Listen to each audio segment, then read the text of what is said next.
கேரளா மாநில வயநாட்டில் ஏற்பட்ட நிலச்சரிவில் 350க்கும் மேற்பட்டவர்கள் உயிரிழந்தனர்.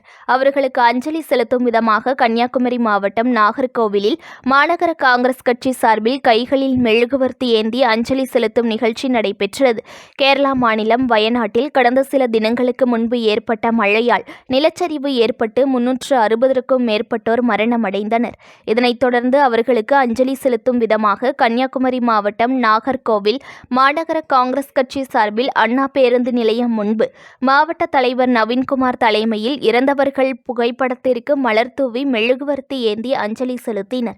இந்த நிகழ்ச்சியில் மண்டல தலைவர் சிவபிரபு, செல்வன், மாவட்ட துணைத் தலைவர் சிதம்பரம், பொதுச் செயலாளர் பிரகாஷ், செலின், ஆண்டனி, அலெக்ஸ், செயலாளர் ஜெய்சிங், நாகர்கோவில் மாநகராட்சி கவுன்சிலர்கள் சபிதா ஆனந்த், அனுஷா, ஃப்ரெட், முன்னாள் கவுன்சிலர் ஐரின் சேகர், கண்ணன், புகாரி, ஆதிராம் உள்ளிட்ட பலர் கலந்து கொண்டனர். நியூஸ் ஒன் தமிழை லைக் பண்ணுங்க, கமெண்ட் பண்ணுங்க, ஷேர் பண்ணுங்க, மறக்காம சப்ஸ்கிரைப் பண்ணுங்க.